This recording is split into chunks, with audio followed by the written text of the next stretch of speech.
Students, कैसे हैं आप सब लोग। होप आपने फर्स्ट पेपर अटेम्प्ट किया होगा और प्लीज मुझे बताइएगा कमेंट कर करके आपके कितना स्कोर आया। ठीक है, किस स्टूडेंट से कितना कितना स्कोर आया वो मुझे शेयर करिएगा। उसके बेसिस पर हम आगे, मैं आपको अगर कोई भी इंप्रूवमेंट करना हो तो मैं उसमें आपको गाइड करूंगा। आज मैं सेकंड पेपर लेके आया हूँ। इस पेपर में क्या खास है, इस पेपर के अंदर भी वही लेवल का पैटर्न रखा है मैंने, वही जो पैटर्न पिछला पेपर का था। कुछ शुरुआती क्वेश्चन इजी है, लेकिन बाद में जो दो डीआई है वो काफी अच्छी है। दोनों डीआई, दोनों में आपको बहुत कुछ सीखने को मिलेगा।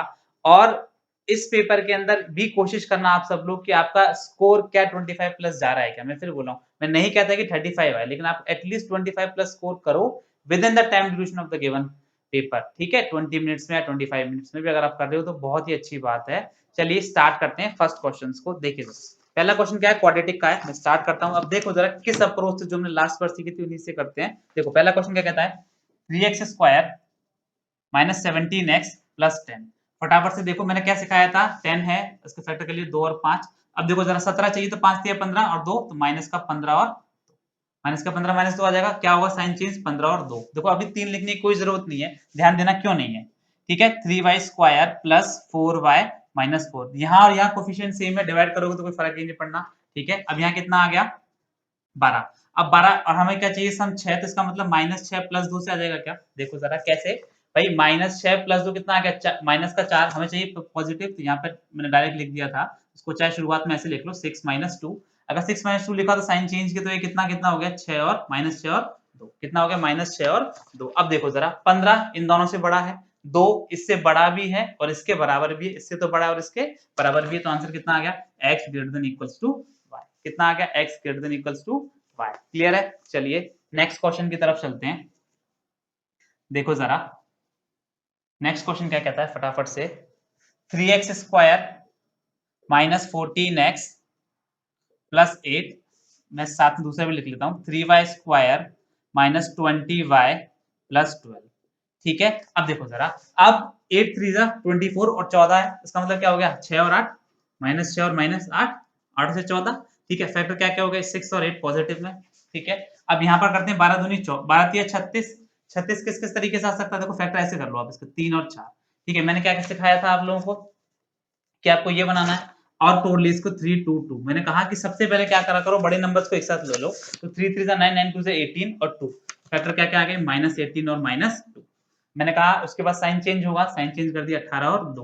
देखो ये चीज का ध्यान दो कि सर आप a से क्यों नहीं डिवाइड कर रहे हो, यहाँ भी 3 से होगा यहाँ भी 3 से होगा, कर रहे हो या मत करो, कोई फर्क तो पड़ेगा नहीं रूट्स पर। ठीक है, सेम क्वांटिटी। अब देखो 18 इन दोनों से बड़ा है लेकिन 2 इससे छोटा हो गया, 18 तो इन दोनों से बड़ा है लेकिन 2 छोटा हो गया, तो रिलेशन क्या होगी, can't be establish, can't be establish. ये क्लियर है बात इतनी, तो आंसर क्या हो जाएगा, ऑप्शन नंबर ई। ठीक है, क्लियर बात। अब देखो आगे चलते हैं नेक्स्ट क्वेश्चन की तरफ। थर्ड क्वेश्चन भी लिख देता हूं मैं पूरा का पूरा। क्या क्वेश्चन कहता है, 3x square minus 19x plus 28।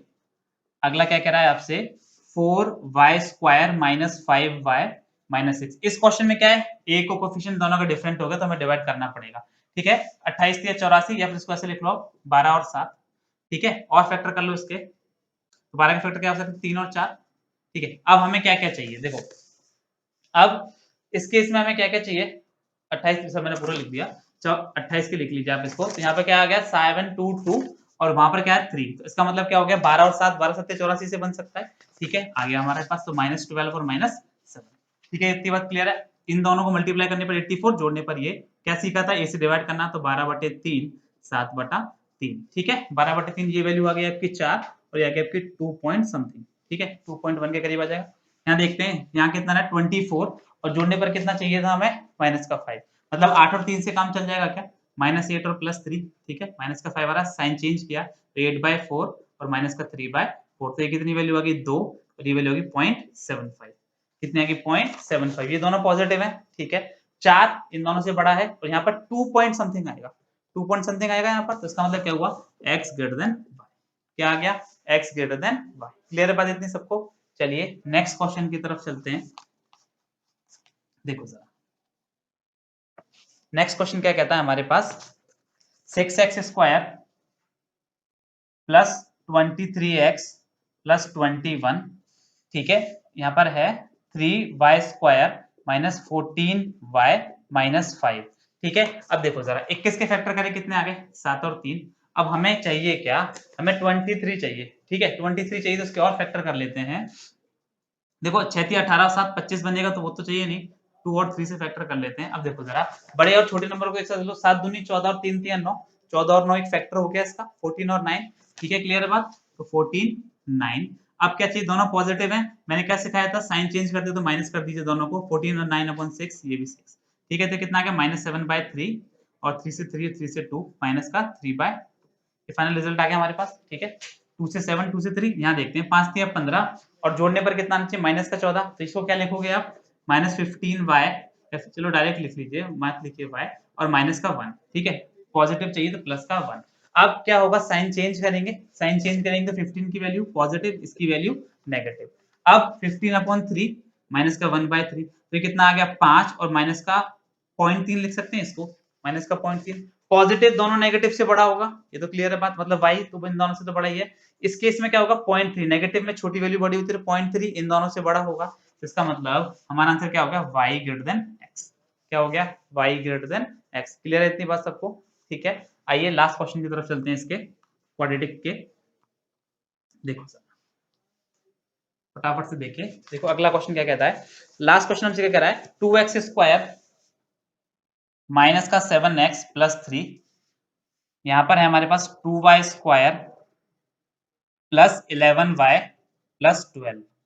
ठीक है अब देखो जरा 3 दूनी 6 और यहाँ पे कितना आना चाहिए 7, तो क्या हो सकता है फैक्टर 6 और 1, उसी से 7 बन सकता है, 6 और -6 -1। ठीक है -6 और 1 तो कभी जोड़ने पर ये आ गया, गुणा करने पर कितना आ रहा है +6। मैंने क्या सिखाया था 6/2 1/2, क्योंकि ए से डिवाइड करेंगे तो कितना आ गया 3 और ये कितना आ गया एक तरीके से 0.5, कितना आ गया 0.5। यहाँ पर फैक्टर देखो 12 दूनी 24, 11 8 से 3 से काम चल जाएगा, 8 और 3, लेकिन क्या ये पॉजिटिव है। ठीक है तो हमने पता था साइन चेंज होंगे, 8/3 और 3/2, 8/3 और 3/2। अब क्या हुआ ये नेगेटिव है, ये दोनों के रूट्स पॉजिटिव हैं, तो पॉजिटिव नेगेटिव से बड़ा ही होगा, तो x ग्रेटर देन y।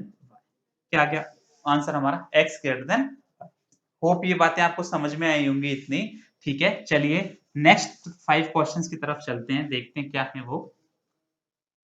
देखो अब अगले 5 क्वेश्चंस जो हैं, देखो उसमें सीखने को क्या मिलेगा उस चीज पे भी गौर देना कि मैं जो अप्रोचेस आपको शेयर कर रहा हूं। ठीक है अब कह रहा है कि वही सिंप्लीफिकेशंस के क्वेश्चंस है। पहला क्वेश्चन हमें कह रहा है 9 1/11%, ठीक है, ऑफ 220। ये सिर्फ क्वेश्चन लिखना हूं मैं, पेपर में आप लिखो चाहे मतलब वो आपके ऊपर है। ठीक है क्योंकि आपको स्क्रीन पर होगा -25% ऑफ 40, 25% ऑफ 40। अब एक चीज को ध्यान दो, देखो ये हमें फ्रैक्शन आप लोगों ने पढ़ा होगा जब परसेंटेज पढ़ी थी, कितना 1/11। ठीक है तो अगर इसको आप उसको आप लिखो तो 1/11 इंटू 220 प्लस देखो 20 पंजे 100, इतना पता है हम लोगों को, आपका मतलब क्या होता है मल्टीप्लाई, तो 100% मतलब कितना हो गया 1, 100/100 माइनस, ठीक है 25% 1/4, 40/4 कितना हो गया 10। भाई 25% 1/4 तो 40/4 कितना होगा 10, ये कितना हो गया 220। तो 220 का जब से डिवाइड किया 20 20 प्लस 1 माइनस 10, लिखना चाहो वो लिखो, मतलब 20 में से 10 गया 10, 10 और 1 11, मत लिखो स्टेप को, 20 20 में से 10 गया 10, 10 और 1 11, तो आंसर कितना आ गया सीधा सीधा 11। क्लियर है इतनी बात। ठीक है नेक्स्ट क्वेश्चन की तरफ चलते हैं। देखो जरा 42 इंटू 21 डिवाइडेड बाय 7 प्लस 1024 का अंडर रूट प्लस 12544। अब वो कह रहा है इसको सॉल्व करने पर कितना आएगा। देखो जरा डिवाइड बाय 7 है, कर देते हैं यहाँ पर फटाफट से। ठीक है 7 से एक बार, 7 से 3 बार, और 3 एकम 3, 3 चौक 12, 3 दूनी 6 और 3 चौक 12 प्लस 1032। किस तरीके से सीखते थे क्लास में 2 और 8, यहाँ पर क्या आएगा 3, 3 3 से इसको किससे मल्टीप्लाई करते थे नेक्स्ट नंबर से, 3 4 12, 3 4 12। मेरा नंबर क्या है छोटा, तो छोटी वैल्यू कौन सी 32, तो यहाँ पर रूट किसका आ गया ये 32 का, किसका आ गया 32 का प्लस इस केस में भी क्या आ गया 2 और 8। अब देखो 125 किसके नजदीक है 11 के, क्योंकि 12 144 बड़ा हो जाएगा, तो 11 रखा हमने यहाँ पर। नेक्स्ट नंबर से मल्टीप्लाई करते हैं, ये चीजें क्लास में सीखी क्योंकि 11 इंटू 12 132 होता है, लोगों को याद होगा। मेरा नंबर क्या है 125, 132 से छोटा है तो छोटी वैल्यू 112, 112 जोड़ लेते हैं, 6 और 2 8 और 2 10, हासिल गई 1, 1 और 1 2 और 3 5 और 2 7 और 1 और 1 2, तो आंसर कितना आ गया 270। क्लियर है इतनी बात। और वैसे भी देखो अगर आप ऑप्शन पर नजर मारते तो 704 270 523 687 और 193, मतलब एक ही ऑप्शन है जिसके लास्ट में 0 है, 2 और 2 4 और 6 10, मतलब लास्ट में 0 आएगा तो 270 आंसर हो गया। क्लियर इतनी बात? ठीक है, सिर्फ सिंगल ऑप्शन था। चलिए नेक्स्ट क्वेश्चन की तरफ चलते हैं। देखो जरा, ठीक है, नेक्स्ट क्वेश्चन हमसे क्या कहता है, 27 का स्क्वायर। ठीक है, नेक्स्ट क्वेश्चन क्या कहता है, 27 का square minus under root 841 plus 25% of 600 तो काफी ये इजी क्वेश्चन है। 727 729 841 29, क्योंकि देखो 30 तक के स्क्वायर याद होंगे आप लोगों को। ठीक है, माइनस प्लस 25% का मतलब कितना होगा, देखो परसेंटेज से 2 जीरो कट जाती है, क्लास में सीखते थे हम लोग। 25 × 150, अब 729 में से 29 गए तो कितना बच गया, 700 प्लस 150 850। सिंपल सा क्वेश्चन था ये वाला। ठीक है, नेक्स्ट क्वेश्चन की तरफ चलते हैं। देखो वो कहता है 1 1/5, इस तरह का मैंने लास्ट क्लास में भी करवाया आपको। 2 1/2, 3 1/4 प्लस 3 5/6। देखो इस तरह क्वेश्चन करो तो एक बार एलसीएम पे जरूर नजर मार लिया करो। दो, ठीक है, कुछ रह गया, 1 1/5, 2 1/2, 3 1/4 और 3 5/6। ठीक है, अब ये चीज हमें पता है 5 और 6 कंसेक्यूटिव नंबर्स हैं, 4 5 6, तो ठीक है। और इस केस में एलसीएम जो होगा 5 और 6 का 30 केस में कमी किसकी रह गई, दो तो आ गया, दो की और कमी रह गई, तो एलसीएम कितना आएगा 60। एलसीएम कितना आ जाएगा 60। अब देखो ध्यान देना, ये जो नंबर होते हैं 3 और 3 6 और 2 8 और 1 9, ये तो हमारा सीधा सीधा आ गया। ठीक है, प्लस अब देखो ध्यान दो, 5 से कितनी बार 12 बार, 2 से कितनी बार 30 बार, 4 से कितनी बार 15 बार, 6 से कितनी बार 10 बार। ये मैं क्या कर रहा हूं, इस चीज को बजाय देखो 2 से कितनी बार, 5 से कितनी बार जाता है 60 12 बार, तो उस चीज को अलग ना लिखकर एक ही स्टेप में सॉल्व करने की कोशिश कर रहे हैं। 2 से 30, 4 से 15 और 6 से 10, हम एक ही स्टेप में करने की कोशिश कर रहे हैं। तो जोड़ लीजिए फटाफट से, 5 और 2 7, 1 2 और 3 5 और 1 6।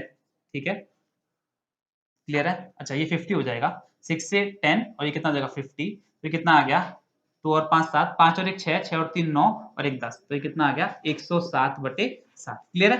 देखो 6 से 10 टाइम्स जाएगा तो 10 × 5 था, ये 1 नहीं था। ठीक है, तो अब ये इस वैल्यू को सिर्फ मैंने ये वाली लिखी है, तो ये क्या, इसको मैं 1 और 10 7, 10 में 6 के 4, 47/60 लिख सकता हूँ क्या? कैसे, देखो जरा भाई, 60 से भाग जाना था तो मैंने मुझे बताया एक बार जगह 60 दूनी 120 होंगे, रिमेनिंग क्या रहेगा 107 में 60 घटेगा, तो मैंने डायरेक्ट घटा दिया, 7 10 में 6 के 4, तो 47/60। 9 मेरे पास था, एक और जुड़ गया, तो 1047/60 कितना आ गया, 1047/60, ऑप्शन नंबर ए। क्लियर इतनी बात? ठीक है, नेक्स्ट क्वेश्चन की तरफ चलते हैं। देखो जरा, ठीक है, देखो नेक्स्ट क्वेश्चन क्या कहता है हमसे। देखो क्वेश्चन कह रहा है हमसे 331 प्लस 1270 माइनस 77% ऑफ 1300। ठीक है, अब देखो जरा, ये तो इजी है, परसेंटेज से 2 जीरो कट गई, इसका से मल्टीप्लाई करते हैं, 13 7 91, 13 7 91 हासिल के 9, 13 7 91 और 9 कितना आ जाएगा 100, कितना आ जाएगा 100। अब देखो जरा इसको कैसे देख रहे हो आप, अगर मैं इस चीज पे ध्यान दूं तो ये 270 और 331 है। ठीक है, इसको 330 मान लो एक बार के लिए, तो 70 और 30 100, 3 और 2 5 और 1 6। भाई क्या करा, 70 और 30 कितने हो गए, इसको मैं कह रहा हूँ एक बार के लिए सपोज कर लो 0 है, 1 को मन में रखो, 70 और 30 कितना हो जाएगा 100, और 3 और 2 5, तो 1 6, मतलब 600 हो गया, और 1000 आगे लग रहा है तो कितना आ गया 1600, लेकिन एक था तो 1601 माइनस 1001, और ये कितना आ गया 600, कितना आ गया 600। क्लियर इतनी बात? मैंने क्या सिखाया इसमें भाई, 200 और 300 500 इस तरीके से भी कर सकते हो। ठीक है, और ये 30 और 70 कितने हो गए 100, तो कितना आ गया 600, एक था 601, ये इसको मल्टीप्लाई किया इतना 1001, आंसर सबसे करने पर कितना आ जाएगा 600। क्लियर है इतनी बात सबको? ठीक है, चलिए नेक्स्ट सीरीज पे चलते हैं। वैसे भी इसमें भी वो कॉन्सेप्ट लग रहा था कि एक ही ऑप्शन में 0 था। ठीक है, मान लीजिए, तो अब नेक्स्ट क्वेश्चन को देखते हैं। चलिए 5 क्वेश्चन हैं जो सीरीज के। देखो ये क्वेश्चन ठीक है, इसका लेवल अच्छा है, 7 5 7 17 63 309। ठीक है, डैश। अब देखो इस चीज को समझो, पहले क्या हो रहा है, नंबर बड़ा था फिर छोटा हुआ, फिर नंबर बढ़ा है, फिर नंबर बढ़ा है, फिर नंबर बढ़ा है, फिर नंबर बढ़ा है, और ऑप्शन भी देखें तो ऑप्शन भी जो हमारे आ रहे हैं, देखो 1600 1800 1750 1829 1689, तो ऑप्शनों में भी क्या हो रहा है, मतलब ऑप्शन भी हमारे क्या हो रहे हैं, बढ़ते जा रहे हैं। ठीक है, अब देखो एक बार अगर मैं इसको देखूं, ठीक है, 7 से 5 कैसे बन सकता है, इंटू 1 माइनस 2। ठीक है, 7 एकम 7 माइनस 2, 5 इंटू 2, अब देखो 5 इंटू 2 -3 से बन जाएगा। ठीक है, 10 -3, 7 इंटू 2, ठीक है, अच्छा 7 या 21 -4। ठीक है, तो 17 इंटू 4 -5, 17 चौके 68, 68 में से 5 के 30, ठीक है, तो 63 इंटू, अब देखो ये सीरीज क्या होगी, 1 2 3 4 5, यहाँ पे कितना आ जाता है 2 3 4 5, तो -6, सेम केस यहाँ लगाइए इंटू 6 -7, ठीक है। अब देखो 9 6 54, तो 14 में से 7 गए 7, मतलब ऑप्शन लास्ट में 7 किसके आ रहा है, सिर्फ एक ही आ रहा है 1847। कैसे बताया, 9 6 54 होगा, तो मतलब 7 14 4 आएगा, 14 में 7 के साथ, तो आंसर कितना आ गया 1847। वैसे भी एक ही ऑप्शन में दे रखा है, ठीक है। अगली सीरीज पे चलते हैं, देखो 10 68 ट्रिपल 2 520 और 1010। अब इस सीरीज को देखो और आपसे लास्ट में ऑप्शन पूछ रहा है क्या आएगा, ठीक है। अब देखो जरा, अगर मैं देखो इस सीरीज और इसके भी ऑप्शन पे एक बार नजर मारिए, तो ऑप्शन क्या दे रखे हैं, 1950 1840 1740 1010। देखो ऑप्शंस पे अगर मैं देखूं तो शुरुआत से 2 डिजिट से चालू होती होती सीरीज तुम्हारी 4 नंबर पे पहुंच गई।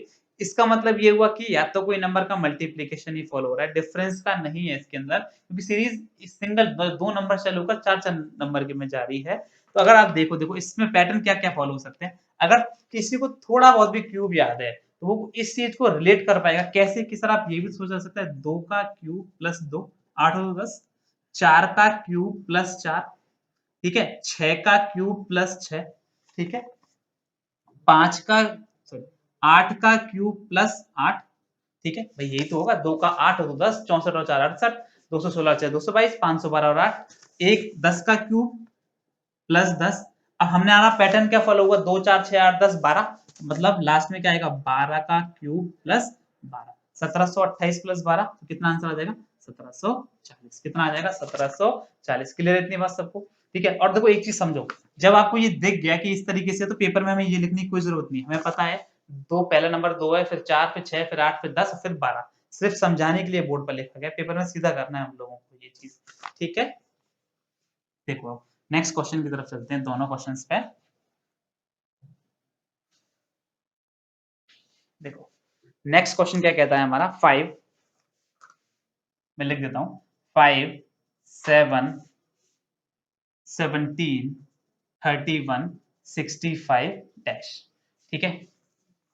अब देखो इस केस में, अच्छा इसका ऑप्शन भी देख लो, ऑप्शन क्या है 95 115 102 127 और 150। ऑप्शन मतलब क्या है, छोटे छोटे चल रहे हैं, आप चाहो तो डिफरेंस लगाकर चेक करो और फिर देखो क्या सीरीज बन रही है। एक पैटर्न क्या हो सकता है कि 5 इंटू 2 -3, ठीक है, 7 इंटू 2 +3, या दूसरा क्या होगा 17 इंटू 2 -3। देखो 10 -3 14 +3 17, 17 दूनी 34 -3 31 इंटू 2 +3, मतलब पैटर्न क्या फॉलो हुआ, इंटू 2 -3 इंटू 2 +3 इंटू 2 -3 इंटू 2 +3। तो अगला भी क्या हो जाएगा, मतलब एक बार प्लस एक बार माइनस, एक बार माइनस एक बार प्लस। अब क्या होगा, देखो यहाँ प्लस है तो मतलब माइनस इंटू 2 -3, तो 65 दूनी 130 -3, तो 130 -3 कितना आ गया 127, कितना आ गया 127। क्लियर रहती है बात सबको। चलिए नेक्स्ट क्वेश्चन की तरफ चलते हैं, देखो जरा क्या है, 10 15 28 49 78 और डैश, ठीक है। अब देखो जरा इसके भी ऑप्शन देखो एक बार जरा क्या क्या दे रखे हैं, 122 102 117 136 और 115, ठीक है। अब अगर मैं सीरीज को देखूं, देखो इसमें क्या हो सकता है, अगर मैं डिफरेंट लेने की कोशिश करूं, कितना आ गया 5, यहाँ कितना आ गया 13, यहाँ कितना आ गया 21, यहाँ कितना आ गया 9 गए 9, यहाँ पे कितना आ गया 6 में 4 गए 2। अब देखो, अब जब आप ये डिफरेंस लेते हो तो आपको एक पैटर्न दिख रहा है कि 5 और 8 13, 13 और 8 21, 21 और 8 29। सबसे पहले डिफरेंस के पैटर्न फॉलो करो, तो अगर 8 8 का डिफरेंस है, मतलब तो अगला नंबर भी जो होगा उसमें भी 8 जुड़ के अगला आ रहा होगा, तो 29 और 8 कितना हो गया 37, 29 और 8 कितना हो गया 37। इन दोनों को जोड़ा, अगर मैं जोड़ता हूं तो 8 और 7 15 हासिल गई 1, 3 और 1 4 और 7 कितना आ गया 11, कितना आ गया 115। क्लियर इतनी बात सबको, ठीक है। चलिए नेक्स्ट क्वेश्चन की तरफ चलते हैं हमारे, देखो जरा अब इस डीआई को देखिएगा सारे लोग, ठीक है, इस मैं इसको रब कर रहा हूं, फटाफट से देखिएगा। देखो ये डीआई काफी अच्छी है, ज्योमेट्री बेस्ड डीआई है, ठीक है। इसमें आप लोगों को मतलब इसको थोड़ा बहुत ज्योमेट्री के बेसिक फॉर्मूले, मतलब circle square triangle rectangle parallelogram, ये सब याद है, वो उसको इजीली अटेम्प्ट कर पाएगा, ठीक है। देखो जरा अब स्क्रीन पर आपके आ जाएगा, पीडीएफ मिल जाएगा, उसमें आप देख लीजिएगा। क्वेश्चंस को मैं पढ़ देता हूँ फिर मैं समझा दूंगा, अटेम्प्ट किस तरीके से करनी है, मतलब अप्रोच क्या रखनी है जीआई में, वो सबसे ज्यादा इंपॉर्टेंट है, और उसको हम किस तरीके से जल्दी जल्दी कर सकते हैं, उसी पर मैं फोकस करूंगा बेसिकली, ठीक है। अब देखो क्वेश्चन हमसे कहता है व्हाट इज द, क्योंकि आप पढ़ लीजिएगा पूरा पूरा दे रखा है, हमें फील्ड दे रखी है, मैं रिपीट करता हूँ मतलब क्वेश्चन को एक बार, फील्ड दे रखी है, उसकी शेप में ट्रायंगल, रेक्टेंगल, स्क्वायर, पैरेललोग्राम और सर्कल दे रखा है, साइड्स दे दी, बेस दे दिया, हाइट दे दी, ठीक है, क्योंकि हाइट चाहिए किस केस में, ठीक है, और रेडियस दे दी सर्कल के लिए। अब उसमें वो देख लास्ट में क्या दे रखा है, एक तो cost of flooring in rupees पर स्क्वायर मीटर, तो मतलब ये एरिया की बात कर रहा होगा, पर स्क्वायर मीटर का मतलब मीटर स्क्वायर किस में होगा, एरिया में। कॉस्ट ऑफ फेंसिंग दे रखी है हमें, फेंसिंग का मतलब क्या होगा, उसकी पेरीमीटर की बात करेगा, और वो किस में दे रखी है, मीटर में। अब क्वेश्चन पढ़ते हैं हम, क्वेश्चन से कहता है what is the cost of flooring A की फ्लोरिंग जो ए है उसकी कॉस्ट कितनी है।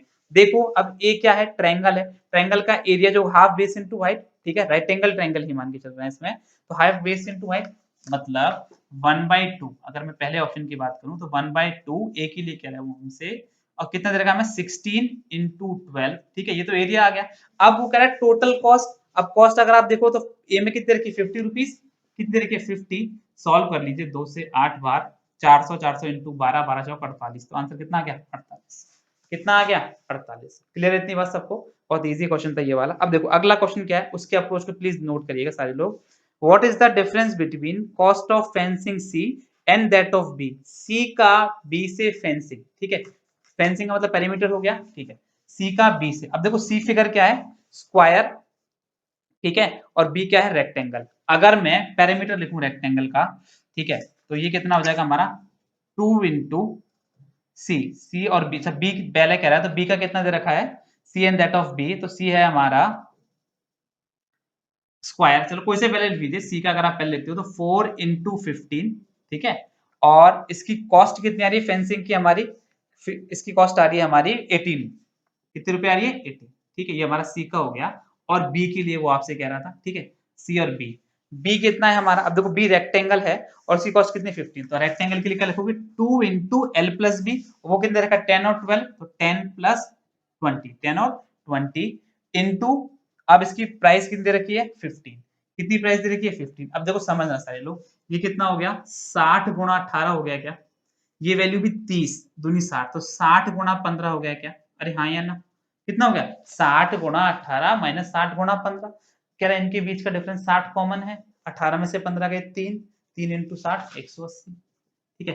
सिर्फ सिखाना ये था कि पूरा मल्टीप्लाई करना नहीं है, हमें हमेशा मल्टीप्लाई लास्ट स्टेप पे करना है। क्लियर है बात इतनी सबको, ठीक है। चलिए नेक्स्ट क्वेश्चन की तरफ चलते हैं।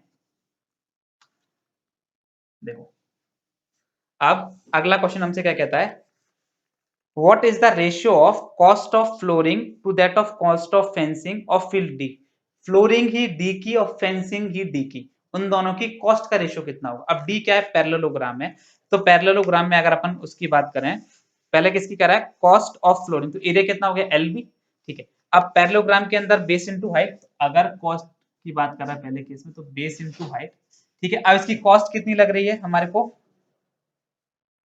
कॉस्ट पर स्क्वायर मीटर में कितनी लग रही है 60, कितनी लग रही है 60 अपॉन, आगे वो हमसे क्या कह रहा था देखो, to that of fencing of field D, D की फेंसिंग, तो फेंसिंग क्या होगी 2 इंटू एल बी का ट्वाइस, भाई पैरेललोग्राम का एरिया कितना हो जाएगा ट्वाइस एल बी, तो वो कितना हो गया आपका 2 इंटू, अब हमें कितना रखा है 20 प्लस 12, अब इसकी फेंसिंग कितने रुपए की है, ठीक है, पैरेललोग्राम में फेंसिंग कितने रुपए की है 25, और वो आपसे क्या कह रहा है इसका रेशियो निकालने के लिए, इसको मैं 32 लिख सकता हूँ क्या, ठीक है, इसको 32 लिख सकते हैं, ठीक है, तो ये कितना क्या 2 इंटू 32, कैलकुलेट करते हैं फटाफट से, ठीक है, किस तरीके से, चलिए 2 से 10, 5 से 2, 5 से 5, 5 से 12, ठीक है, 4 से 8, 4 से 3, 12 दूनी 24, 8 तिया 24, तो 3 इंटू 3 9, तो आंसर कितना है 9/1। क्लियर इतनी बात, कौन सा ऑप्शन है, ऑप्शन नंबर फर्स्ट। क्लियर होगी इतनी बात सबको, ठीक है। चलिए इसको रब करते हैं, अगला क्वेश्चन चलो नीचे देख लेते हैं फटाफट से, क्या कहता है, देखो ये क्वेश्चन ठीक है, अब इसको देखिएगा सारे लोग, the cost of fencing of field E is approximately, वो आपसे पूरा नहीं चाह रहा, अप्रोक्सीमेटली चाह रहा है, what percent of the cost of flooring of field C, cost of fencing of field E, E का मतलब क्या होगा सर्कल, तो सर्कल का फेंसिंग करनी है, तो सर्कम फेंसिंग का मतलब क्या होगा सर्कमफेरेंस पर 2 पाई आर, ठीक है, 2 पाई आर, और रेडियस कितनी रखी हमें 10। Cost of fencing of field ई, अब इसकी कॉस्ट कितनी है ई की फेंसिंग की, तो कितने रुपए दे रखी है 22, कॉस्ट कितनी दे रखी है 22, ये तो क्या किया 2 पाई आर और ये क्या हो गई कॉस्ट, ठीक है। Is what percentage of the cost of flooring of field C, अब सी क्या है स्क्वायर, फ्लोरिंग करनी है इसकी तो मतलब स्क्वायर का एरिया, ठीक है, इसको मैं इधर लिख देता हूं, ठीक है, वो कितना आ जाएगा 15 इंटू 15, ठीक है। अब और इसकी कॉस्ट कितनी लग रही है सी के अंदर, देखो जरा फटाफट से, कॉस्ट ऑफ फ्लोरिंग में सी कितना लग रहा है 40, कितना लग रहा है 40 और इंटू 100 कितना आ जाएगा इंटू 100, कैलकुलेशन देख लेगा फटाफट से क्या क्या हो सकती है, एक जीरो से एक जीरो कट गई, ठीक है, 4 से कितनी बार चला गया 2 से 2, ठीक है, 2 से 11, 5 से 3, 5 से 2, 5 से 3, 5 से 2, यहाँ कितना आ गया 22 दूनी 44, 44 इंटू 22, 44 इंटू 22, ठीक है, 22 दूनी 44 इंटू 22 अपॉन 7 के 21 इंटू 63, 21 इंटू 3, या फिर डायरेक्ट ऐसे लिख दीजिए। अब देखो उसको कैलकुलेट कर लीजिएगा, जो भी ऑप्शन आएगा आप उसको देख लीजिए, 15 पॉइंट लगभग में आ जाएगा आपका आंसर, तो फटाफट से कैलकुलेट कर लीजिएगा। ऐसे भी समझ लो यार 21 से 22 कितनी बार जाएगा एक बार, ये कितनी बार चला जाएगा 15 बार, तो लगभग लगभग में 15 के अप्रोक्सीमेटली आ जाएगा, मतलब 15 से लगभग में आएगा। देखो मैंने कैसे बोला भाई 21 से कितनी बार जाएगा एक बार 1 पॉइंट समथिंग, और ये 15 से थोड़ा सा छोटा हो रहा है, 30 से 45 बार जाएगा, थोड़ा छोटा हो रहा है। ऑप्शन पे भी अगर मैं नजर मारूं तो 15 के लगभग में फोर्थ ऑप्शन आ रहा है, ठीक है, क्लियर है बात, यही तरीका रखना, इसको पूरा सोल्व करने की जरूरत नहीं है, ठीक है। चलिए नेक्स्ट क्वेश्चन की तरफ चलते हैं, देखो जरा लास्ट क्वेश्चन कहता है the cost of fencing of field C is approx is what percent of cost of fencing of field D, ठीक है, सी का डी से, देखो फेंसिंग वाला क्वेश्चन है ये, हम पहले ये मतलब काफी इजी है, ये आप खुद से भी कर सकते हो।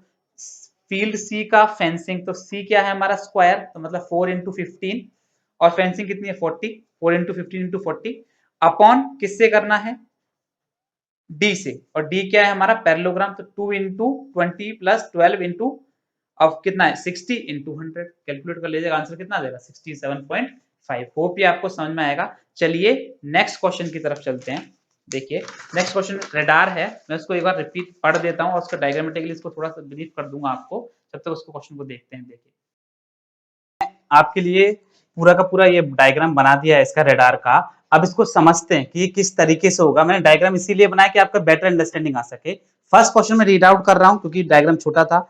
If the ratio between price of rice and wheat in 2014, देखो जरा 2014 में, ठीक है, किस किस का रेशियो दे रखा है राइस और व्हीट का, राइस का और व्हीट का कितना दे रखा है 3:4, then what will be their ratio of price in 2015, 2015 में कितना होगा। अब देखो 2015 की अगर वो बात कर रहा है, मैंने किस तरीके से समझाया, व्हीट को रेड राइस को ब्लैक, व्हीट को रेड राइस को ब्लैक, हमसे क्या कहा 2015, देखो इसको समझना, ये जो लाइन जा रही है 2015 है, ये 14 है, ये 13 है, ये 12 है और ये क्या है 11 है, ठीक है, मतलब ये जो लाइन है ये वाली सेंटर से जो पास हो रही है इनके, ये इसके ईयर को डिस्क्राइब कर रही है। हमसे कहा था 2014 का रेशियो ये 2015 में क्या होगा, ग्राफ हमें पता है फर्स्ट लाइन में क्वेश्चन की लाइन से कि वो क्या कर रहा है इंक्रीजिंग ग्राफ है।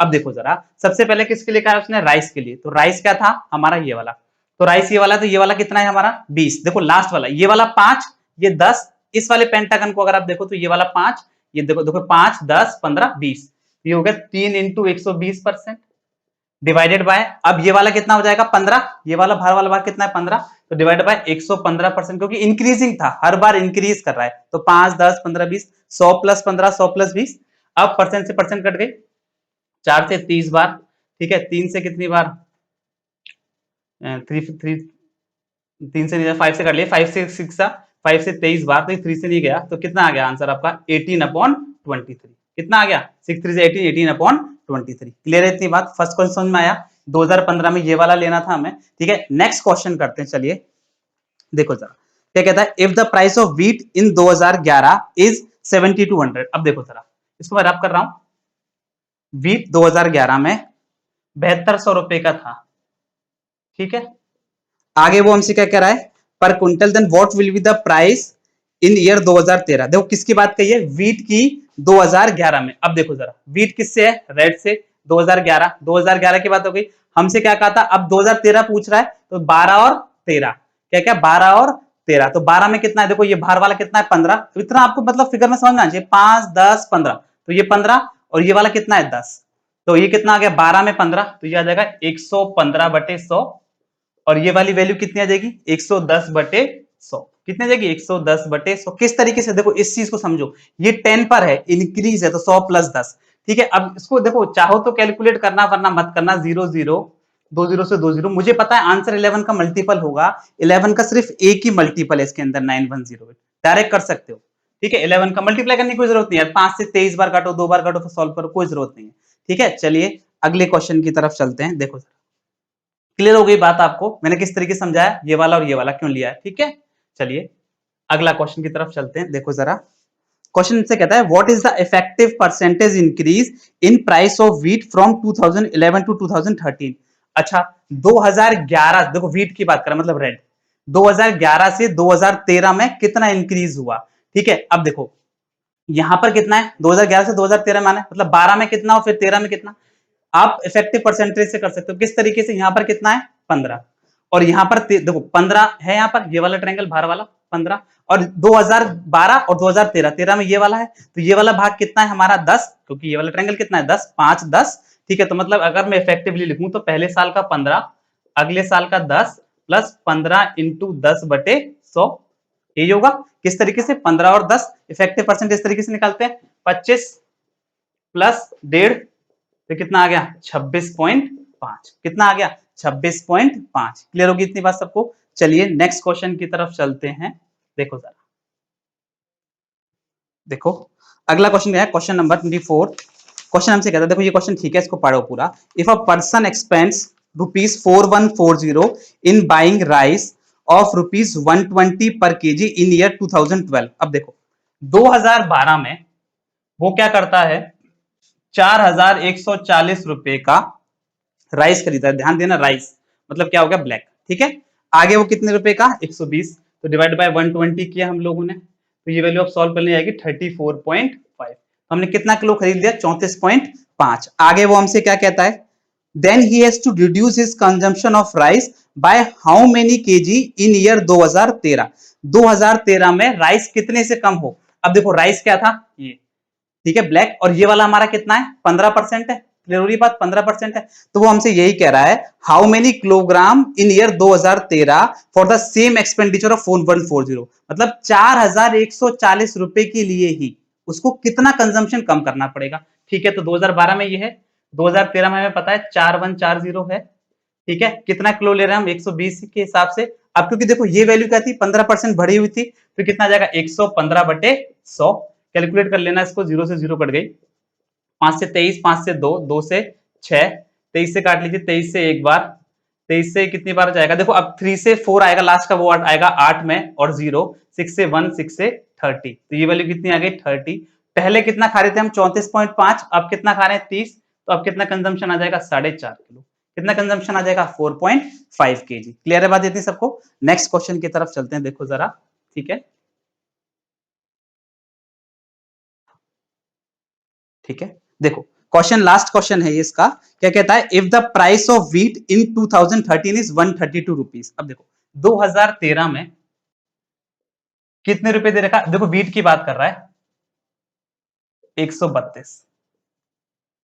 अब कह रहा है what will be the cost of total 25 KG of wheat in 2012। 2012 में व्हीट की 25 किलोग्राम की कीमत कितनी होगी। ठीक है, देखो 2013 में इतनी थी, अब ये जो चीज थी वो हमसे 2012 का मांग रहा है व्हीट। अब दो व्हीट क्या था रेड, अब 2012 में व्हीट कितना है देखो जरा, 12, 12 में व्हीट कितना है 10, 12 में व्हीट कितना है 10। ठीक है, तो किस जैसे पहले क्वेश्चन में निकाला था उसी तरीके से 132/110/100।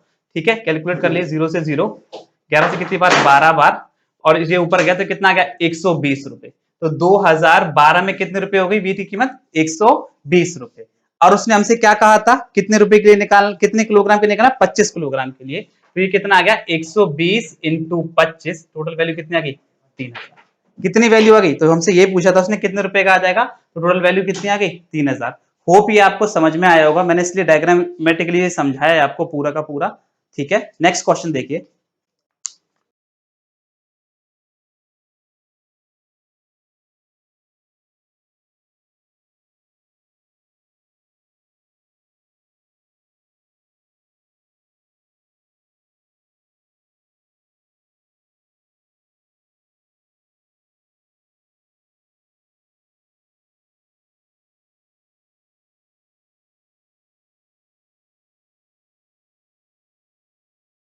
देखो क्या कह रहा है क्वेश्चन, एक रिसर्च कंपनी अपने दो प्रोडक्ट ए और बी बेचती है, ए को 20% की हानि पर, ए को 20% पर लॉस है, बी को 30% के प्रॉफिट पर, बी को 30% के प्रॉफिट पर। आगे वो हमसे क्या कहता है, तो उसको ना लाभ ना हानि, तो नो प्रॉफिट नो लॉस के केस में क्या हो, दोनों वैल्यूज बराबर है, ए का 20 बी के 30 के बराबर है। ठीक है, एक जीरो से परसेंट एक जीरो से एक जीरो, तो ए बाई बी की वैल्यू कितनी आ गई आपकी 3/2, कितनी आ गई 3/2। आगे वो आपसे क्या कहता है, यदि ए को 15% की हानि पर, इसको 15% के लॉस पर, ठीक है, और इसको 15% के लाभ पर बेचें, इसको 15% के प्रॉफिट पर बेचें, तो कंपनी 6 मिलियन की हानि होती है, बी का क्रय मूल्य बताइए। 6 मिलियन की हानि, ठीक है। अब जो इस पूरे ट्रांजैक्शन से जो लॉस हो रहा है वो कितने का हो रहा है, 6 मिलियन का। तो वो आपसे क्या कह रहा है, find the cost price of product B, तो बी का कितना। अब देखो एक जरा, 3 पर 15% मतलब मैं कह सकता हूँ 0.45 का मुझे लॉस हो रहा है, ठीक है। 15 पर 2 मतलब इस केस में प्रॉफिट हो रहा था, इस केस में तो लॉस हो रहा था, तो और इसमें प्रॉफिट जो हो रहा था वो कितने का, 15 दूनी 30 मतलब 0.30 का प्रॉफिट हो रहा है। अगर मैं टोटल पूरा ट्रांजेक्शन देखूं, यहाँ पर तो लॉस, यहाँ पे प्रॉफिट, तो मुझे टोटली 0.15 का लॉस हो रहा है क्या, 0.15 का लॉस हो रहा है। वही मुझे क्वेश्चन में दे रखा है किसके बराबर है, क्योंकि कह रहा था लॉस के बराबर है, किसके बराबर है 6 मिलियन के बराबर। पॉइंट हटाया, एक जीरो नीचे लगाई, 5 से 3, 5 से 2, 3 से 1, 3 से 2, तो 1 की वैल्यू कितनी आ गई 40 मिलियन। 1 की कितनी आ गई 40, अगर 1 की 40 है, प्रोडक्ट बी की पूछी थी तो बी की 2 यूनिट, तो 2 की वैल्यू कितनी आ गई 80 मिलियन, कितनी आ गई 80 मिलियन। चलिए नेक्स्ट क्वेश्चन देखते हैं,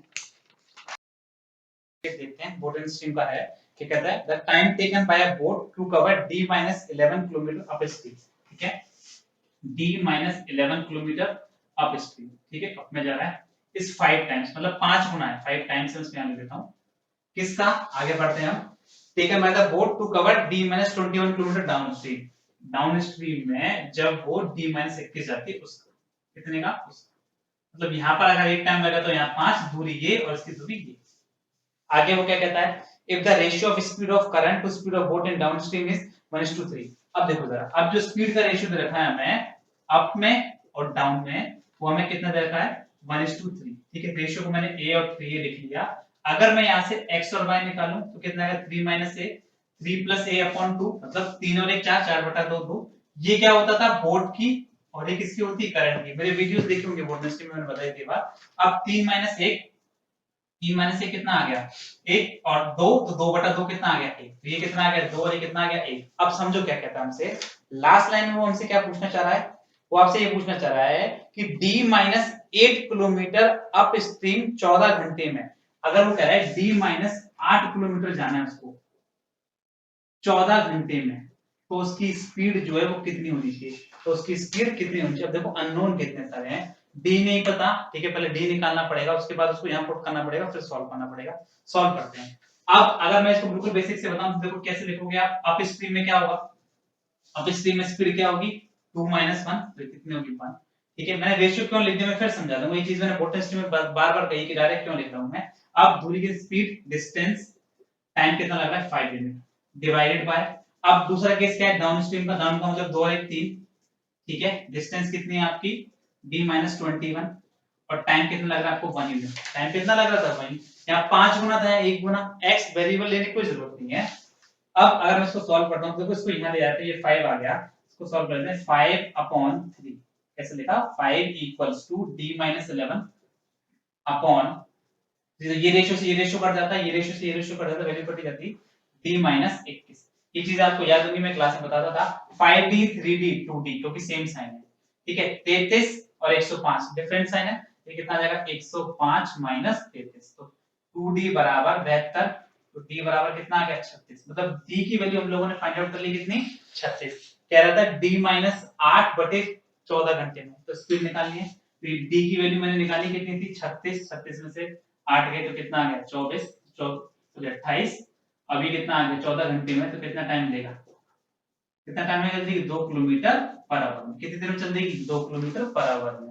तो डी की वैल्यू कितनी है 36, 36 को यहां पुट किया, d6 - 8 कितना आ गया 28, 14 आवर में चलना था, तो ठीक है चल रही, कितनी देर में चलेगी 2 किलोमीटर पर आवर में। क्लियर इतनी बात सबको। चलिए नेक्स्ट क्वेश्चन की तरफ चलते हैं, देखो ये इजी क्वेश्चन है 29 नंबर, कहता क्या है, एक व्यक्ति 72 किलोमीटर की दूरी 12 घंटे में चलता है, ठीक है, वह कुछ दूरी पैदल चलता है 5 किलोमीटर की चाल से, और शेष दूरी वह 10 किलोमीटर की चाल से चलता है, तो पैदल चली हुई दूरी बतानी है। देखो एलिगेशन से भी कर सकते हो, बिना एलिगेशन के भी कर सकते हो। बिना एलिगेशन के ज्यादा इजी है।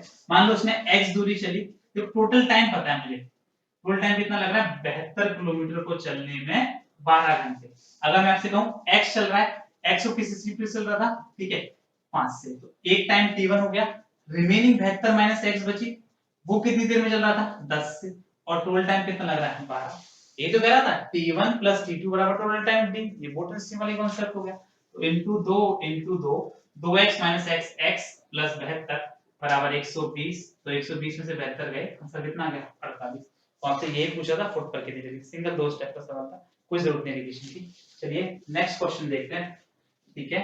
तो ये अच्छा क्वेश्चन, इसको पढ़िए और समझिए, ठीक है, बहुत अच्छा क्वेश्चन है। इसका अप्रोच देखिएगा। इसकी क्वेश्चन क्या कहता है, राघव के द्वारा 12 टेस्टों में औसत मार्क्स 24 हैं। स्टूडेंट है राघव, 12 टेस्ट देता है, कितना एवरेज निकल आता है उसका, 24, ठीक है। आगे क्या कहता है, जुबेदा है कोई एक, जिसने 9 टेस्ट दिए और उसके औसत मार्क्स कितने हैं, 23, एवरेज कितना है, 23। अब जो क्वेश्चन को पढ़िएगा, बहुत अच्छा क्वेश्चन है, ठीक है। यदि प्रत्येक टेस्ट 30 का हो, मतलब मिनिमम जो नंबर है, मैक्सिमम मार्क्स हो सकते हैं वो 30 है, ठीक है, तो कम से कम जुबेदा को कितना स्कोर करना चाहिए, ठीक है। अब देखो एक चीज को समझो, ये तो जुबेदा को चलो पूरा पढ़ता हूं, कितना स्कोर करना चाहिए कि वह बचे 3 टेस्ट में राघव के बराबर स्कोर तक पहुंच सके, कि वो राघव के बराबर स्कोर तक पहुंच जाए। ऐसा नहीं कि इसका इससे मल्टीप्लाई कर रहे हैं, इसका इससे मल्टीप्लाई कर रहे हैं, फिर घटा रहे हैं, फिर 3 टेस्ट के लिए लिख रहे हैं, कोई जरूरत नहीं। इस अप्रोच को समझो। अब मैं बताना चाह रहा हूं भाई, अगर मैं एक टेस्ट की बात करता हूं, 24 से 30 कितने नंबर की कमी है, 1 नंबर की। एक कितने टेस्टों के बीच में, 9 टेस्टों में, 9 टेस्टों में कितनी कमी आ गई, 9 नंबर की। सिर्फ क्वेश्चन लेकर सॉल्यूशन आ गया। 24 से 23 था, तो एक में 1 नंबर की कमी है, तो 9 टेस्टों में 9 नंबर की कमी हो गई। अब एक चीज को समझो, देखो अब उसको 3 टेस्ट और दे गया, मतलब अब इसको 3 टेस्ट और देने हैं, तो 3 टेस्टों में अगर इसको राघव के बराबर नंबर चाहिए, इसको मतलब इसको 24 के 72 नंबर और चाहिए। अरे हाँ या ना, इसको 72 नंबर और चाहिए, क्योंकि इसके जो नंबर आने चाहिए वो इसके बराबर होने चाहिए। तो टोटल इसको कितना चाहिए, 81। कितना चाहिए, 81। अब देखो उसने कहा क्या है, हाउ, देखो if each at least how much Zubeda score in any one of the remaining, तो कम से कम कितना स्कोर करे किसी एक में। ध्यान देना शर्त पे, कम से कम कितना स्कोर करे, मतलब टोटल 81 स्कोर करना है तीनों के अंदर। ऐसा नहीं है कि तीनों को बराबर करके डिवाइड करके 70 अब अगर मैं ये कहूं कि एक में 30 स्कोर कर ले, अगले में भी 30 स्कोर कर ले, तो लास्ट वाला जो होगा उसमें 21 कर ले, तो काम चल जाएगा। एक कम से कम का मतलब क्या हुआ, हम पहले दो को जैसा मैक्सिमम कर दें, पहले दो को मैक्सिमम कर दिया, एक को एक दे दो, या फिर इसमें मिनिमम कर दो और इन दोनों को मैक्सिमम कर दो, ठीक है। क्लियर हो गई इतनी बात, तो आंसर कितना आ जाएगा, 21। मिनिमम कितना स्कोर करना चाहिए, 21। चलिए नेक्स्ट क्वेश्चन की तरफ चलते हैं। देखो 31 नंबर क्वेश्चन क्या कहता है, एक बर्तन में दूध और पानी है, ठीक है। फर्स्ट क्वेश्चन में ये है कि अब आगे वो क्या कहता है, if 16 liter of water was taken out then the ratio becomes, milk और वाटर का जो इनिशियल रेशियो था वो आपके पास दे रखा था उसने 3:4 का। अब वो कहता है कि 16 लीटर निकाल लिया जाए, ठीक है। अब वो कहता है 16 लीटर ऑफ वाटर, 16 लीटर पानी निकाल लिया जाता है, then the quantity ratio becomes 3:4। अब क्या कहता है 35 litre of the milk is taken out. अब ये कह रहा है कि 35 लीटर ऑफ द मिल्क, मैं लेता हूं 35 litre milk is taken out, ठीक है। अब आगे वो आपसे क्या कहता है, and the ratio becomes 2:5, ratio becomes 2:5, find the initial quantity of water. तो शुरुआत में पानी कितना था, ये हमसे पूछ रहा है। मुझे एक चीज को समझो, देखो अगर मैं देखो इस तरह का सवाल जब भी आप लास्ट चालू करो, ठीक है, क्या मतलब मैं कह रहा हूं, हमने यहाँ पर क्या निकाला, मिल्क। हम ये देख रहे थे कि यहाँ से यहाँ पर मिल्क कितना चेंज हुआ है, किस तरीके से देखना वो समझो। अगर हम मिल्क निकालें तो वाटर सेम रहेगा, वाटर अगर सेम रहेगा तो इसको 4 से और इसको 5 से मल्टीप्लाई करता हूं, ये रेशियो मेरा क्या बन गया 15:20। क्यों कहा, देखो हमने निकाला दूध है तो पानी समान रहेगा, इसको मल्टीप्लाई किया तो 8 और ये कितना आ गया 20, ये समान होगा। 15 से कितना हो गया 8, मतलब 7 की कमी आई है। 7 की कमी किसके बराबर है, 35 के। एक की वैल्यू किसके बराबर आ गई, 5 के। शुरुआत में पानी की बात हो रही थी, तो पानी कितना था 20, तो 20 की वैल्यू किसके बराबर आ गई 100 के। अब टोटल कितना आ गया 100, लेकिन हम 16 लीटर पहले ही निकाल चुके थे शुरुआत में जब ये मिश्रण था, जब 100 प्लस 16, तो आंसर कितना आ गया, कितना आ गया 16। तो क्लियर थी बात सबको। Question number 32 next question. ये क्वेश्चन में आपको एक नया कॉन्सेप्ट सीखने को मिलेगा, देखो जरा मैं बता रहा हूँ आपको, ठीक है। इस तरीके से अप्रोच को कह रहा क्या है, 8500 रुपए पर R% से 80 to 100 रुपीज पर R% से 2 साल का CI, वो कितना दे रखा है आपको 1722 रुपीज। अब कह रहा है had the rate been R plus 10%, यदि दर R plus 10 होती तो उसी सम पर, सेम सम पर 2 साल का सीआई कितना होता, मतलब पहले कुछ आर थी उसको बढ़ाया इसी सम पर, तो रेट ऑफ इंटरेस्ट कितना हो। देखो एक चीज को समझो, अगर मैं मेरे सम को देखूं, इसको मैं 2 इंटू 4100 में लिख सकता हूं क्या, या फिर मैं इसको 200 इंटू 41 भी कह सकता हूं क्या। आई एम, मतलब मेरा जो भी आंसर होगा 41 का मल्टीपल होना चाहिए, क्योंकि आगे भी आप क्या कर रहे हो, सेम सम पर निकाल रहे हो, मतलब 41 को इसी पर निकाल रहे हो। तो अब देखो एक तरीका तो क्या है, आप इसका देखो, मैं पहले एक बार इसकी डायरेक्ट अप्रोच बता रहा हूं, ऑप्शन से कैसे कर सकते हो। 41 का मल्टीपल चेक करो, अब चेक करोगे सिर्फ ऑप्शन नंबर 2 ही है, एग्जैक्ट ऑप्शन ऐसे ही आए थे, ठीक है, जो मैंने रैंडमली नहीं दिए सारे ऑप्शन ऐसे ही थे, ठीक है। अब अगर मैं अप्रोच जाननी है तो देखो सर, 72 1722 रुपए की जो ब्याज है वो किस पर है, 8200 पर, ठीक है, इनटू 100। अब इस चीज को समझना ये इंपॉर्टेंट, ये क्या कर रहा हूं मैं, इससे डिवाइड किया, अब इससे डिवाइड करेंगे तो हमें पता है दो बार चला जाएगा, फिर कितनी बार जाएगा, एक बार। तो ये जो निकल कर आया आपका क्या निकल कर आ जाएगा, रेट ऑफ इंटरेस्ट। मैंने कैसे निकाला, देखो अगर आपने सीआई पढ़ा है, मतलब कुछ वीडियोस देखे, तो कहता 100 रुपए 121 में बदल गए 2 साल में, 21% की ब्याज हो जाती थी। कैसे निकालेंगे, 100 से 121 जब होगा तो कैसे निकालोगे, 21 की बाद 21 बटे 100 गुणा 100 तो 21%। वही चीज मैंने यहाँ पर करी, 1722 बटे 2100, प्रिंसिपल कितना था मेरा 8200 इंटू 100। ये कितने साल के लिए आया, 2 साल के लिए। अब देखो आप लोगों को ध्यान होगा, हम कैसे निकालते थे, 2 साल के लिए 21 कब आता था, जब रेट मेरी कितनी होती थी 10%। 2 साल के लिए इसमें मैंने रिवर्स अप्रोच यूज करी है, 2 साल के लिए किसका आता है, 10 plus 10 plus 10 into n upon 100, तो रेट कितने की 10, 10 का मैंने यहाँ यूज किया, तो ये कितना आ गया। अब जिसमें मुझे निकालनी है, तो अब न्यू रेट मेरी आ गई, हमारी न्यू रेट मेरी आ गई कितनी 20%, कितनी आ गई 20%। अगर 1 साल का 20, 2 साल का 44, इससे भी आप कर सकते थे, देखो 44 से भी आप कर सकते थे, पूरा सोल्व करने की जरूरत नहीं है। क्या आप चाहो तो 44 मतलब 11 का मल्टीपल आंसर होगा, लेकिन उतना करने की जरूरत है नहीं, पूरा हो ही चुका है। 80 टू 100 का 44% निकाल दीजिए, इससे 100 से 20 कर दी, तो 44 इंटू 82, 44 इंटू 82, तो ये कितना हो गया 4 टू 8, मतलब लार्ज डिजिट कितनी आएगी 8, एक ही ऑप्शन में आएगी। ठीक है, क्लियर है इतनी बात सबको। चलिए क्वेश्चन नंबर 33 पे चलते हैं। दोनों अप्रोचेस हो गई, एक तरीका तो ये कि 41 का मल्टीपल, और एक ये बेसिक, ठीक है। अब देखो ये क्वेश्चन बहुत ही अच्छा क्वेश्चन है, ठीक है। अब देखो इस क्वेश्चन को क्या कहता है, ए और बी कुछ काम को करते हैं, अब ए के 2 घंटे के बाद बी काम करना चालू कर दे, स्टार्ट वर्क टुगेदर। ए के 2 घंटे के बाद बी चालू करता है और वो 9/20 काम शेष रह जाता है। देखो इस तरह का, अब क्या कह रहा है, ए और बी दो काम करते थे, उसने क्या कहा, ए के 2 घंटे के बाद बी चालू करता है, फिर कितनी देर करते हैं 5 घंटे। अब जो रिमेनिंग काम रहता है वो कितना रहता है 9/20, इसका मतलब डन कितना हो गया, क्या 11/20 काम हो गया क्या भाई, 20 में से 9 बचा तो मतलब 11 हो गया। आगे वो क्या कहता है, तो प्रत्येक काम को कितने दिन में खत्म कर देगा, तो प्रत्येक व्यक्ति जो उस काम को कितने दिन में खत्म कर देगा। डेटा कुछ भी नहीं देगा, तो उस चीज को समझना क्या अप्रोच यूज कर सकते हैं। इस तरह का सवाल जब भी है ना, आप टोटल वर्क को अज्यूम कर लो 100, इसके मल्टीपल में मैंने इजी मान लिया 100। अगर टोटल वर्क 100 हो गया, इसका मतलब क्या हुआ, जो वर्क डन है, देखो मैं इसको लिख देता हूं, कोई एक ही क्वेश्चन में लिखने की कोशिश करते हैं, ये सिर्फ क्वेश्चन था, सॉल्यूशन पे ध्यान दो। टोटल वर्क 100 माना, अब ए कितने घंटे कर रहा है 2a, ठीक है, शुरुआत में 2 घंटे काम किया, फिर बाद में उसके 2 घंटे के बाद बी आता है, तो दोनों ने मिलकर कितना किया 5a प्लस b। अब ये कितना काम कर रहे थे 11/20, और टोटल काम कितना था 100, मतलब इन दोनों ने मिलकर कितना काम कर दिया होगा 55, इन दोनों ने मिलकर कितना कर दिया होगा 55। अब इस चीज पे ध्यान देना, देखो मैं चाह रहा हूं आप हिट एंड ट्रायल यूज करो, इन दोनों से, इससे और इससे मिलकर ही तो हमारा क्या आ रहा होगा 55 आ रहा होगा ना। मैं इसको इस तरीके से तोड़ने की कोशिश करता हूं जिससे 55 बैठ जाए।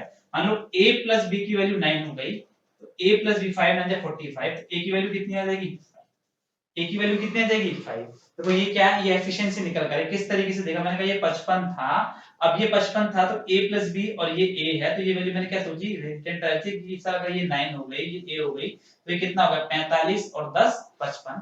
तो अगर a की वैल्यू 5 है, a प्लस बी अगर 9 है, तो मैं डायरेक्ट b को लिखूं 4, b कितना आ जाएगा 4। टोटल काम a के लिए अगर आप लिखोगे तो टोटल काम 100 था, 5 की एफिशिएंसी कितने दिन में हो गया 20 डेज में, बी था 100 की एफिशिएंसी से 100 काम, 4 की एफिशिएंसी कितने दिन में हो जाएगा? 25 दिन में। देखो इस तरह का क्वेश्चन मैं एक नेक्स्ट शीट में भी लेकर आऊंगी, इस तरह का अप्रोच को आप कैसे यूज कर सकते हो जहां पर टोटल वर्क अज्यूम करना पड़े फिर आपको आगे सॉल्व करना पड़े। क्लियर हो गई इतनी बात सबको? ठीक है, अब देखो जरा अगले क्वेश्चन पे चलते हैं। देखो 34 इजी है, देखो बहुत इजी क्वेश्चन है, इसको आप लोग खुद से कर लीजिएगा, मैं बस समझा देता हूँ क्या अप्रोच है, बेसिक से आप लोग खुद ही कर लोगे। क्या है कि एक परीक्षा में पास तथा फेल होने वाले स्टूडेंट्स का अनुपात, पास और फेल का रेशियो दे रखा है कितना 25:4।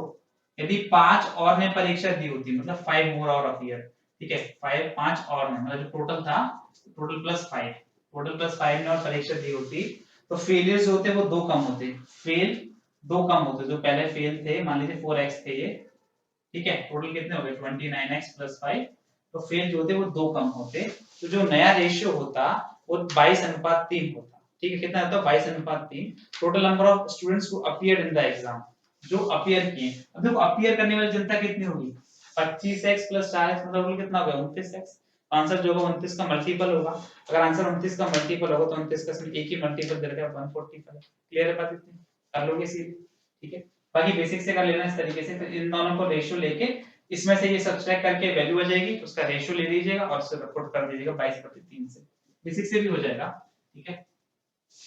लास्ट क्वेश्चन एज का है, देखो जरा, Anil's age is 6th of his father's age, ठीक है मैं लिख देता हूं, अनिल और फादर, मान लीजिए फादर की एज का 6th है, तो मतलब ये कितना हो गया 6x और ये कितना हो गया x, ठीक है। आगे क्या कहता है, after 10 years Anil father age will be 2 times of Vimal.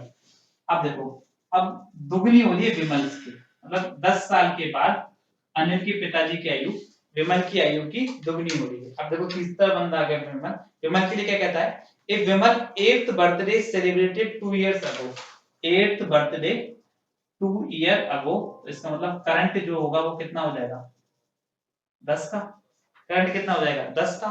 अब क्या कह रहा था 10 साल के बाद, 10 साल के बाद 10 प्लस 10 10, तो किसने कहा है देखो आपसे ये ध्यान दो इसमें, after 10 years Anil father age will be 2 times of Vimal, तो 10 साल इसकी भी लेने पड़ेंगे, 10 साल के बाद 2 टाइम्स मतलब ट्वाइस, तो ये कितना होगा 20 दूनी 40, 40 माइनस 10 30, तो 6x की वैल्यू कितनी आ गई 30, तो x की वैल्यू कितनी आ गई 5, सिर्फ दो स्टेप पता होगा। 6x क्यों किया है, क्योंकि 10 साल के बाद 6x प्लस 10 ट्वाइस करा था, तो 10 प्लस 10 इसके 10 साल के बाद ट्वाइस, 6x की वैल्यू 30, तो x की वैल्यू कितनी आ गई 5, हमसे पूछा भी यही है हमसे, तो अनिल की वर्तमान आयु क्या है 5, x की वैल्यू कितनी आ गई 5। होप ये आपको समझ में आएंगे सारे क्वेश्चंस। इसी तरह के क्वेश्चंस को मैं नेक्स्ट पेपर में भी लेके आऊंगा और ये सीरीज हम कंटिन्यू करते रहेंगे। मैं हर पेपर में नया नया कुछ कंटेंट, जैसे डीआई इस बार नई नई थी, ठीक है रडार की डीआई, और जो हमने पहले डीआई पढ़ी थी वो सब नई थी, क्वेश्चंस भी काफी अच्छे हैं और नई नई अप्रोच आपको सीखने को मिल रही है। जैसे सीआई का क्वेश्चन था, टाइम एंड वर्क का था, हो सकता है टाइम एंड वर्क वाले में कुछ स्टूडेंट्स को लगा कि रैंडम भी आपने नंबर कैसे करा, मैं इस चीज को आपको एक तरह का क्वेश्चन में नेक्स्ट वीडियो में अपकमिंग वीडियोस में लेके आऊंगा, इस तरह के क्वेश्चंस में लेकर आऊंगा, उसमें आपको ये कवर कर दूंगा।